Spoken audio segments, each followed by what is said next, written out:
we are looking at a tarot deck. The tarot deck that I love using is the Rider-Waite. And I love this deck because it is a beginner's deck. It's a deck that the images are very simple, but at the same time, they speak a lot. They are definitely some of those images that no matter who looks at them, they get a message. They do act like that mirror when you are looking at the card, but they are not very aggressive. So if people are very new to tarot or they are starting to use it, they don't get freaked out about the image, because there are certain tarot decks that are very dark. There are certain tarot decks that are very different. So this one is sort of like the traditionally beginner's deck. Like if you want to start and you don't know what deck to pick, I would highly suggest this deck. Definitely one of the best. If not any kind of variation, I know that they have the universal that has a little more color. They have different instances of this deck, whether they are brighter, lighter, or darker, or more like, you know, very traditional, like the one that I'm using today, which is the very traditional Rider-Waite. So when we look at the deck, as I was showing you, I started with the major arcana, which starts with the Fool card, and it goes till the World. There are 21 cards, or well, 22 counting the Fool, in the major arcana. And the major arcana portrays the hero's journey. So anytime that we are working on situations that may take us to like maybe an archetypal energy, we usually work with the major arcana, because these archetypes, this major arcana contains all the keys for the different ideas of the new beginning, how we get the tools that we need for the journey, how we gather the strength, how we fall in love, how we face challenges, how we face change, how we try to get harmony, how we keep growing, how we find our purpose. All that story is contained in this major arcana. So anytime that we are working with a tarot deck, if you just started, I would highly suggest that you divide the deck into the major arcana and the minor arcana, and first work with the major arcana. Try to get the meaning. Look at the cards, look at the pictures, and see what story they tell you. Maybe even connect with them. There are many authors that talk about the card of your year, or, you know, your sort of like natal card that is calculated by your birthday and seen from like 1 to 21. And if anything falls, you know, let's say 35, you will reduce that to 8, and you will get a major arcana, and that will become, you know, your card, your natal card, or your personality card.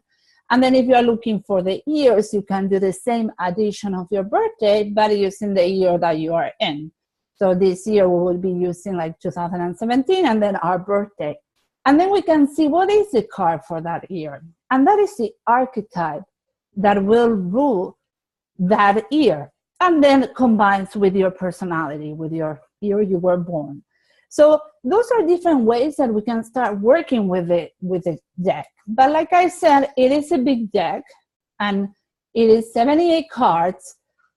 So it's sort of like divide and conquer. If you are just starting, it could be very intimidating to shuffle those 78 cards, and what do you get, and can you know the meaning of all of them? There is a tendency to go to the book, to go to see the little book that comes with the cards, which is great, but at the same time, that is the book that is the creation of the author. Like, it's the idea of how did this author saw this card, and when they pick it up, what did they see there? But it's not maybe the meaning that you see when you pick it up. Maybe you focus on a different thing. Let's say, for example, let's pull again the Fool, right? Some people may look at this card and they say, oh, he's looking at the stars. He's not seeing that he's falling down.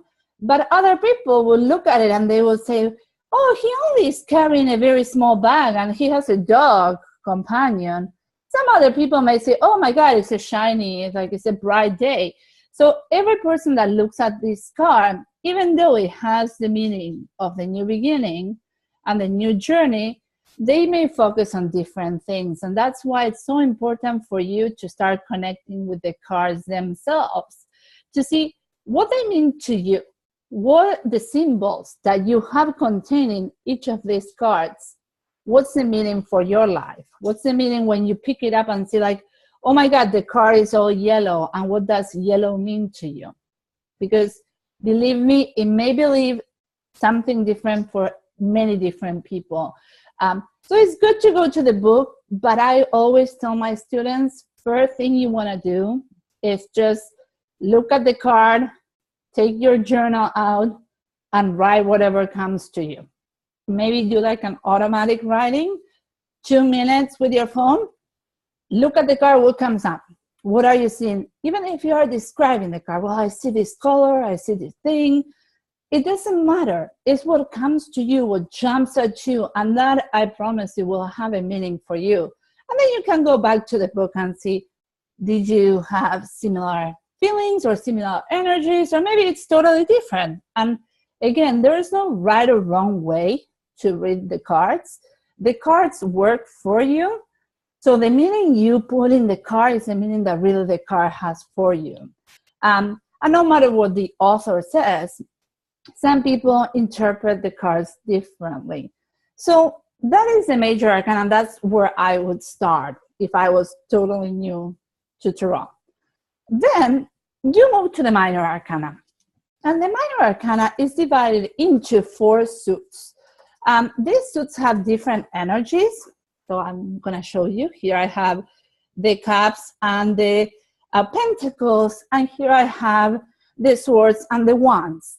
Each of these suits contains an energy. When we look at them, if we look at them in a more magical level or a more elemental level, we would think that the wands represent the element of fire. And what does fire mean? Fire means initiation, motivation, the spark, the sort of like, aha, now I have to do this, the spirit that moves you. Then we look at the swords and we see the intellect, the element of air, the more like mind and all that's connected to the thought patterns. When we look at the cups, water, and water is all about emotion and flowing.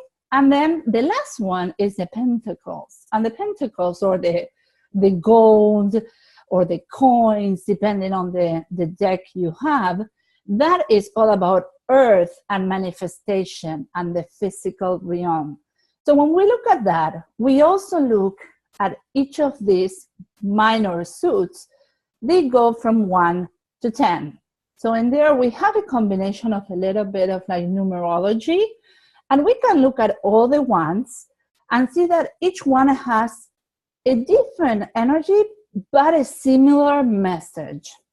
For example, the one of pentacles may be like a new opportunity or a new beginning when it comes to money issues or work or something that's materialistic, maybe a new opportunity for a new home or something of the like. Whereas if we look at maybe the Ace of Wands, I would say like, oh my God, you got inspired. You get the new idea for the new project you want to go for.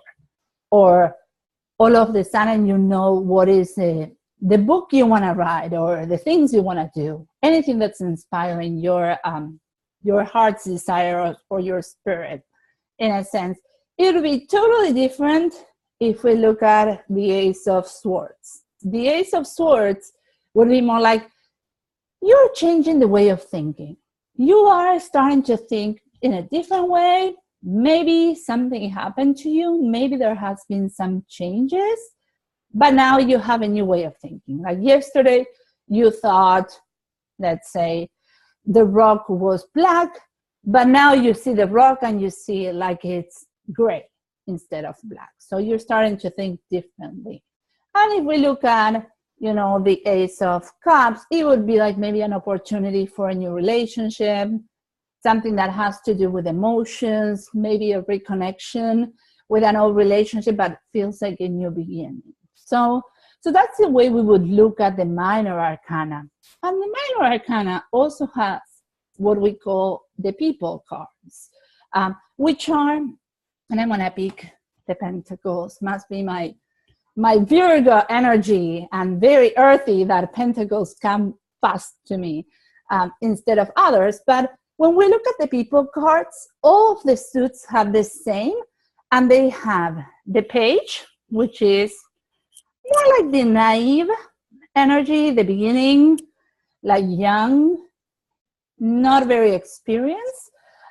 When we look at the Knight, we see a little older, but still sort of like teenager energy, or in the early 20s, where you are courageous, you go for it. You have the impetus, you have like the readiness to go into a battle. And then we have the King and the Queen. And all these two energies are very stable. One is more feminine, one is more masculine, but as we always talk with core cards, they do not have a gender. You may be like a woman that acts like a King of Pentacles, or you may be a man that acts like a Queen of Pentacles, or as a Page. But you will start identifying who is who in your life when you look at the core cards. Now you can start thinking like, okay, I don't know, my coworker is more like, you know, a Knight of Wands, but my neighbor is more like, you know, the Page of Cups. And maybe, I don't know, someone that, like my partner is my King of Cups, in a sense. So you will start seeing who is who. So then when you are doing a reading, if you have identified some of your core cards, you will know like, oh my God, this reading, like this person is coming to my life. Or, oh my God, this reading is about this person. Like I know that I'm reading and this is about my dad, or this is about, I don't know, my sister, or something like that, because you will know like how you identify each card. And the moment you start identifying, the way that tarot or cards work is that they work through your vibration. So when you're shuffling them, you're putting your energy in them. So your higher self is going to help you pick the cards that will have a message for you. So if you have identified core cards that are specific to people in your life, believe me, and if you need to know a message about them, you will get those cards. If you have identified different cards with different things, also will be like, oh my God, okay, I'm changing jobs because last time I got this card, it meant that. Or I'm moving because last time I got that card, I moved. You'll start building a rapport with your cards and building a rapport with the symbols in the cards. And that's why it's so important to build that connection, because the more you do readings, the more you use your cards, the more you will see the symbols, the more messages it will have for you. And also, the more accurate it will become when you do readings, because really like you will know what the cards mean for you, and you will not have to go back to the book that comes with the cards. So that is how the tarot deck is divided. And as I was saying in the beginning, the difference between the oracle deck and the tarot deck is like every tarot deck that you pick will have this structure. You will have the major arcana, it will have the minor arcana, and it will have the core cards. And the core cards may vary. Like I know like there are some decks that have son and daughter of discs, and then queen and king. Some others have like shaman and priestess, I think, instead of like page and knight. But there is always a variation of, you know, the 4 core cards for each suit. And then you also have maybe a variation of the different suits. Like I've seen some using like crystals for pentacles and mirrors for swords and different things. But most of the time, each deck will refer back to how it is in the traditional tarot. So it will tell you like, originally it was swords, but now we are calling it this. Or in this deck, like I remember like the Halloween deck has like ghosts and zombies and things like that. And also they refer back to saying, okay, we interpret this as this in the traditional. So you will still have that. So once you know the traditional, once you know the basics, you can pick any kind of deck and be able to work with it. That will not happen with an oracle deck. Like each oracle deck that you pick up, you have to create and develop that relationship. You will have to work with the book. Sometimes it's easier. Some oracle decks do have a lot of writing in them. So at that point, you are able to use them without having to consult the book. But most of the time, you want to read the book that comes because it has maybe a meditation or some additional ideas or an affirmation that you can use during the day. So it depends on you. But like I said, no matter what deck you pick, it will be different. There will be no correlation with any other deck. Like I said today, like these two, totally different. If I pick them up, I have to start from scratch every time I pick a new oracle deck. With tarot, I don't start from scratch. And sometimes what happens is because I've been using this particular deck so long, that even if I pick another deck, I remember like, oh my God, this is the Two of Swords, and the image that comes to my mind, because I'm a very visual person, is the one with the Rider-Waite, even if I have a different image there. Or if people are telling me like, maybe they mentioned something and say, oh, I did a reading for myself and I got this, and this card, I would say like, okay, I'm thinking, and I'm definitely thinking the Rider-Waite and how the images are, because that's the way that I've learned it. But like I said, you can pick any deck and do a reading, and you'll still be able to do it. You'll still be able to do a reading with any tarot deck that you pick, because it will be the same. So now, any questions so far? And I think some people. Okay. Oh, Janet picked the same two oracles today. Oh, wow. That's awesome. We must be connected. Anybody that has any question or wants to share how you use tarot, or if this is like a very beginner where you have never used tarot and you're starting to get interested in it, or you have used it and you want to expand on it? Any brave soul? No? You can send me your questions also on the chat if you don't want to speak. I'll open the chat and see the questions. If you have anything, or if something has come up as I was talking.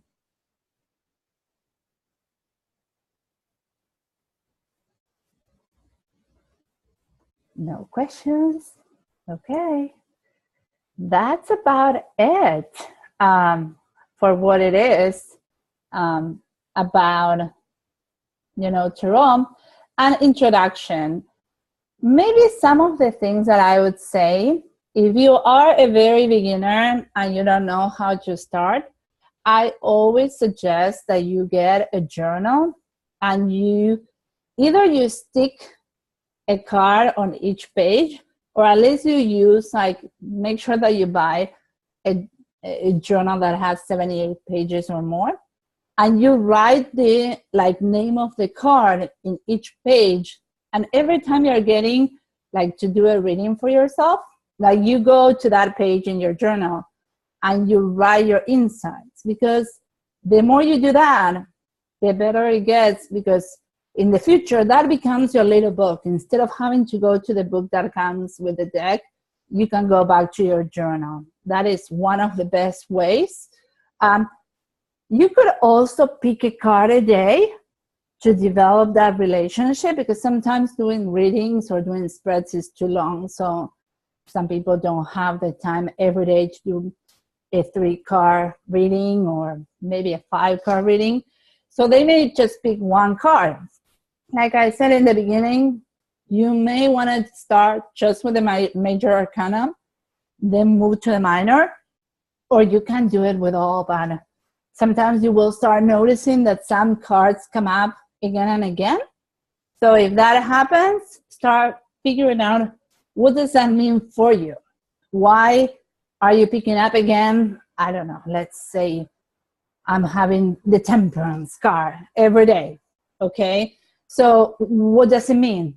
What am I missing? Or what am I needing to integrate in my life? And why is this card coming again and again? So it's good to also keep a record of what cards come up for you each day so you can see patterns too.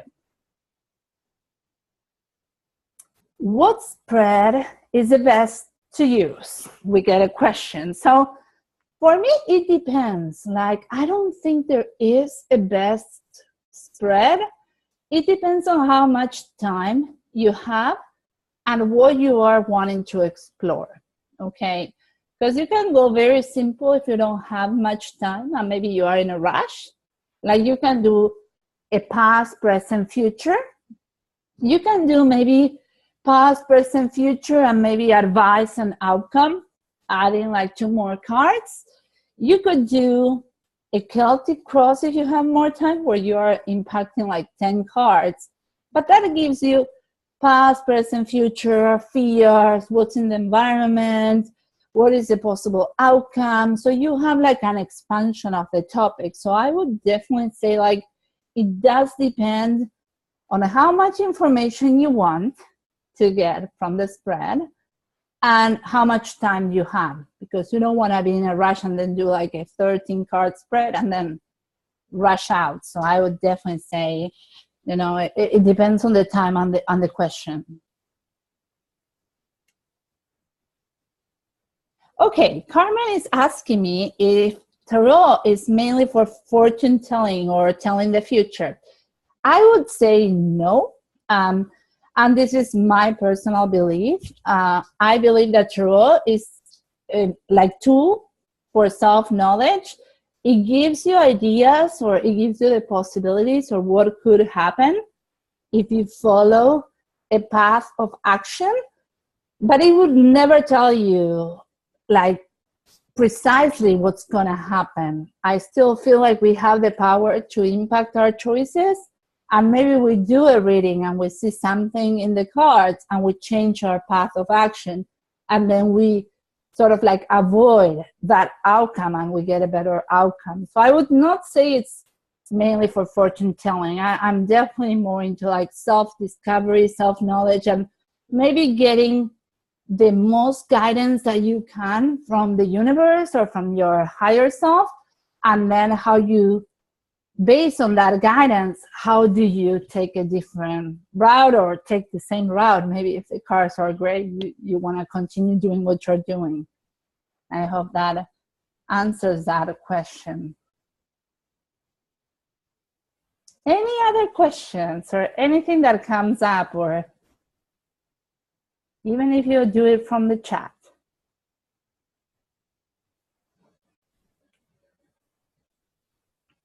Okay. So even if you can't do from the chat, are you an experienced reader, or like, you know, do you use tarot fairly often, or are you a new beginner into the tarot world or the cards world? So I know some of you, I know, but some of you I don't. So I wonder.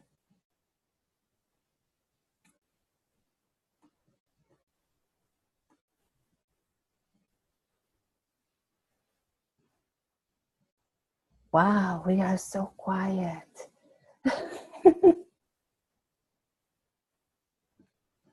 Okay, yeah. Yeah, I think, you know, this is an interesting response, because I think we get confident the more we do it and the more we practice. And it's sort of like similar to intuition, where maybe you have like a journal where you get like your ideas for your intuition, right? And you write it down. And then you notice whether that intuition was right or wrong. And most of the time, you will get that feeling that's just like, oh my God, I should have done that. I had the feeling and I went the different route and I should have not done that. And that starts helping you to trust next time around. Like, oh, remember that time when you got that feeling and you didn't follow it? And now, like this time I got the feeling, I'm going to follow it. The same happens with tarot. And that's why it's so important to use a journal. You want to record the cards, you want to record your feelings, because I promise you, you go back 2 months ago and you will look at it and you will say, oh my God, that's what that meant. And then it builds your confidence and you'll get better and better with time.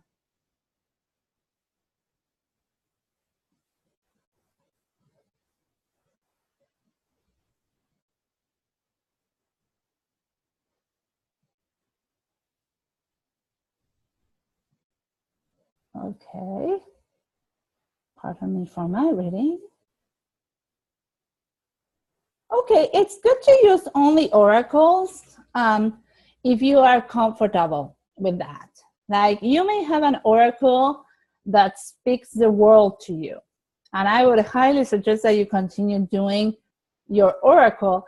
The thing becomes, if you are offering readings for others, it may be hard if you don't know the meanings of each card in your oracle. But if you have been using, let's say, an angel's oracle for like 2 or 3 years, and you know the cards, like, you know, the back of your, you know, any kind of book, you don't even need to open it, you know the cards and they connect with you, use that one. Don't go to tarot. The thing with tarot is what I was mentioning before, like, it does give you the guidance, it does give you like the structure, and then you can take it from many different decks or many different varieties. And it's also because it has so many cards and it has the combination of the elements and the minor arcana, the major arcana, numerology, symbols, it is a very complete tool. So if you want to go deeper with a tool and with symbolism, tarot may be better than an oracle deck. But again, that's my opinion.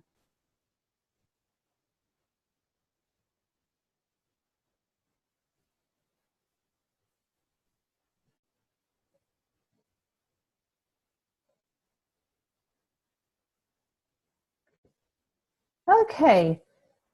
So I wonder why we get anxiety when we do tarot, or why we would get like nervous about doing tarot.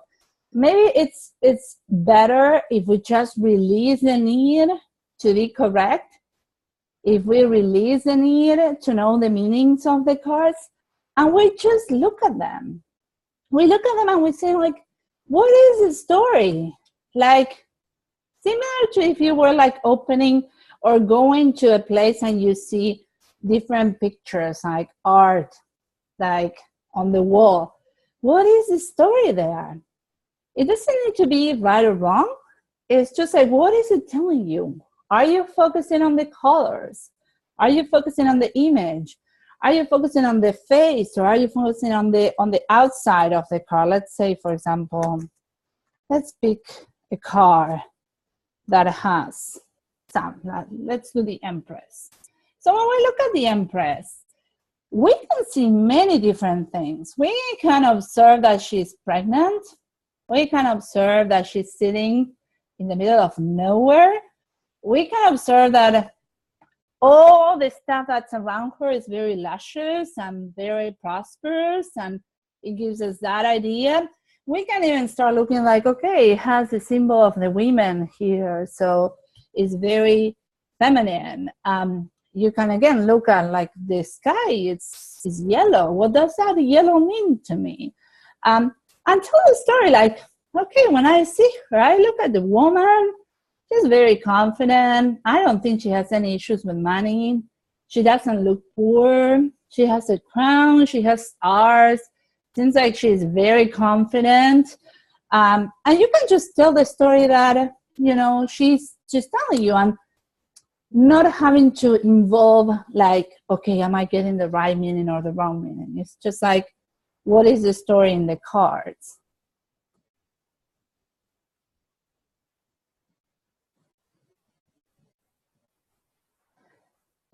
I feel like, Carmen, with the tarot and the stigma, I think it's not only tarot. I think any kind of divination, or any kind of tool for self-knowledge and self-empowerment has been demonized, or has been like made a stigma as something not good. Because if we look back at history, we could see like the church needed to have control over the people, okay? And they have to retain the control in the priests. So if people had the tools to know themselves, to connect with God in a different way, it would sort of like put them away from the church. Like they wouldn't go to church that often, or they wouldn't see the church as important, because they would get their messages from themselves. They would get the messages directly from God, per se. And I think that's where it started getting a bad stigma, because they were trying to demonize it so people don't use it. But definitely, I don't feel that's true. And I don't feel like, it's my opinion. And I was raised Roman Catholic. So I was Catholic for a long time. And then I decided to go a different route with spirituality. But in a sense, some of the reasons why I decided to go a different direction was because of that structure. I've been reading tarot since I was 11. So imagine that, like I was the devil's advocate at that point. But I think I understood that the cards don't have demonic power. The different practices don't have demonic power either. I think like spirituality and religion depends on the person. And there's as many religions and spiritual paths as there's people in this world. And there's no path that's better than the other. So maybe for some people works to be Christian or Roman Catholic. For some people works to be a pagan. And for some people works to be Jewish or Muslim. So I think it's just like a preference. And many of the patriarchal religions did have some issues with empowering people. And like I said, for me, these are not tools of like they are not tools for prophecy or for knowing the future. It's more like knowing yourself and getting in touch with your own power.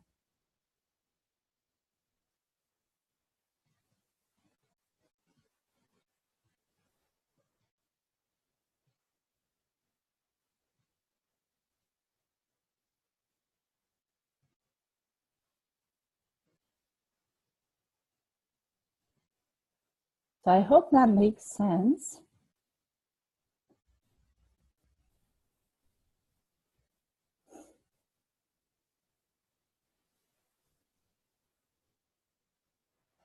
Yeah, sometimes it's good to just separate divination and cards from religion and spiritual path, and just take it as a tool. Similar to if we look at astrology or we look at numerology, all the different sciences, I think we would get better if we just not think about them in good or bad, or evil in a sense, and more like, it's a tool for you to discover things about yourself.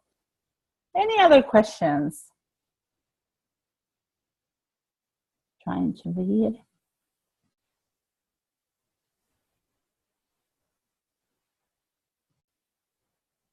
Okay.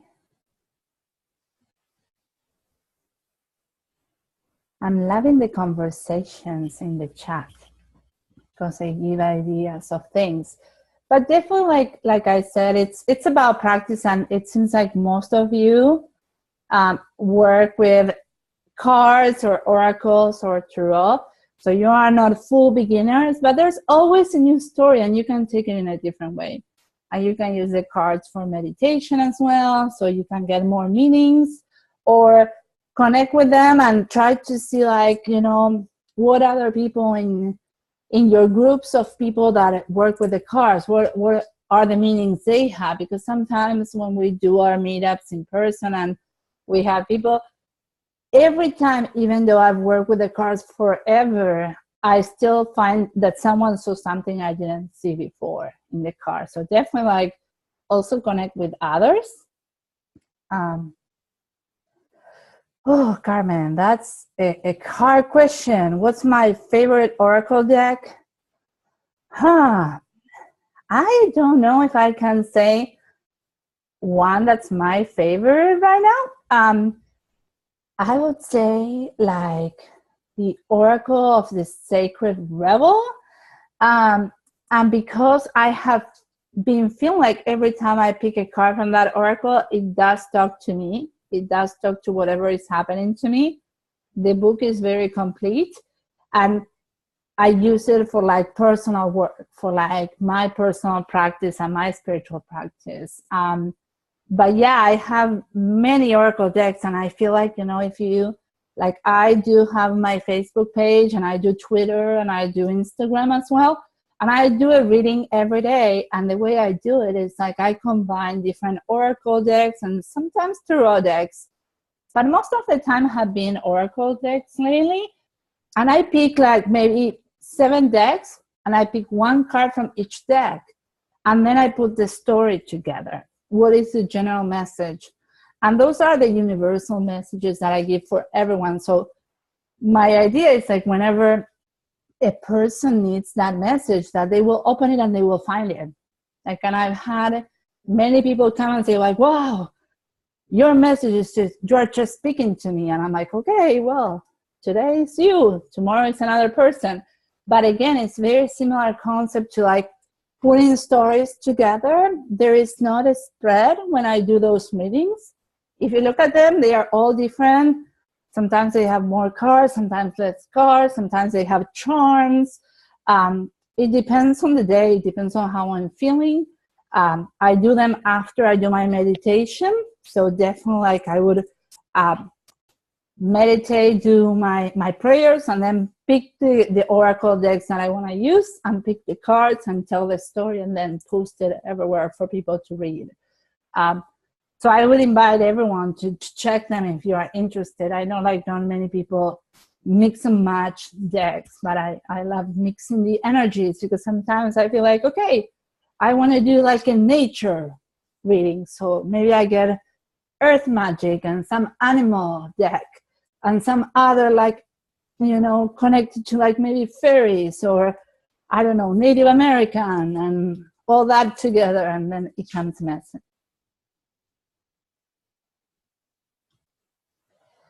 Yes, the mix and match are in Facebook. They are in my Facebook page. They are also in my Instagram and my Twitter as well. So you can always find them. And I put them not only in my public page, but on also my personal page. So if you follow me, you will see like I do them daily. So you can find them there. What about the rest? What is your favorite deck or your favorite Oracle deck? Do you have any? Like, or are you like me? Like I have 20 million decks. Like I'm a deck addict. Like I have, and I always find a new one that I want.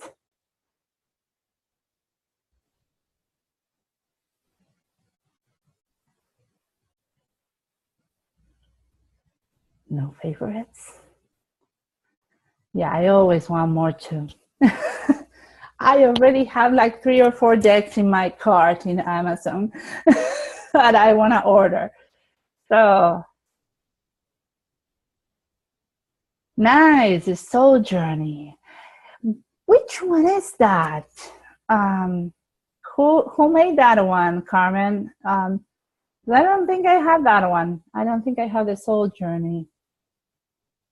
Okay. Is that the one with the mandalas? Because I think I have one from him that I bought. Okay, yeah, I just got that one. I was like, I cannot remember the name of the deck, but yeah, I love that one. I love the mandalas in that deck. And I think like with that one, you do need to work with the word and with the colors and the image. So it's definitely like very color oriented and feeling oriented. It doesn't have a lot of in the picture of, like I was saying, like, you know, tarot, like you have a picture, a person, like a story. That one with the mandalas is pretty interesting, but I love it. I like it a lot. I know he has a couple of decks, James Van Praagh. I have one of him that is his mediumship deck that he did with Doreen Virtue, which is pretty nice too. It is different as well. So some decks are very different, but there are one deck for everyone. Yeah, and honestly, like I always suggest, if you are in the East Bay, that you stop by in the Mystic Dream, which is a store in Walnut Creek, because this store, I work there on Saturdays, but this store has the most open decks ever. So you can go and check the whole deck, because what happens sometimes is that you may see a picture or two when you look in Amazon or in some reviews and you like them, but then when you get the deck and you open it up, it doesn't talk to you, or those 2 or 3 pictures were the ones that you like and the rest of the deck you don't. So it's better if you can have a deck open and look at all the cards and see how they feel, and if they connect with you, maybe do like pick up one card, asking a question and see if it talks to you. And then if it does, I would go for buying the deck. If it doesn't, sometimes it's just like pretty to look at, but we don't connect with them. So it's important to have that connection as well.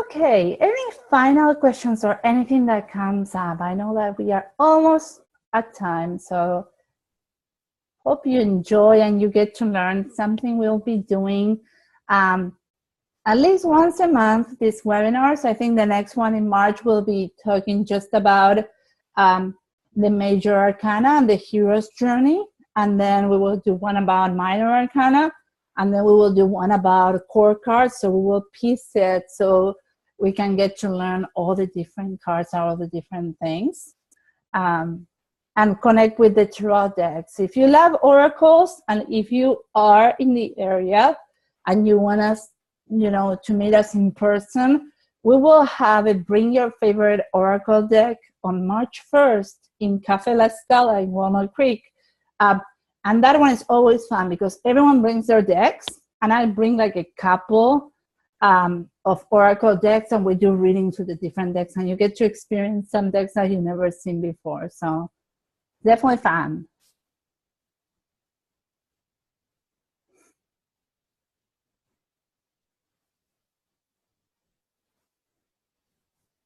Awesome. Yeah, I think like listening and talking and sharing is also amazing. It's a different way of learning tarot. So definitely join us, look in the meetup, look in Facebook. I'm gonna try to do the Facebook Live eventually. But in the meantime, we will be working with this Zoom and with this platform to have some. And maybe in the future, I'll have some PowerPoint presentations that you can see in the screen instead of seeing me.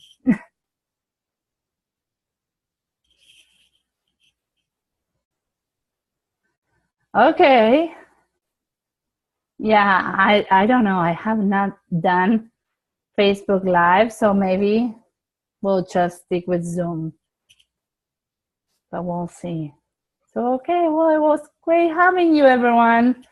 Like, I hope you enjoyed it, that you learned something. Like, you have my information. You have my information in the meetup. So definitely, if you have any questions, just email me or send me a message through the meetup, and I'll be happy to answer any questions you may have. Or if something comes up after, just, you know, send it my way. And I hope to see you in an in-person meetup if you are in the area. If you are not in the area, you know, we will be back again. I think it's March 15 or March 16 to look at the major arcana and go into the hero's journey. So that should be fun.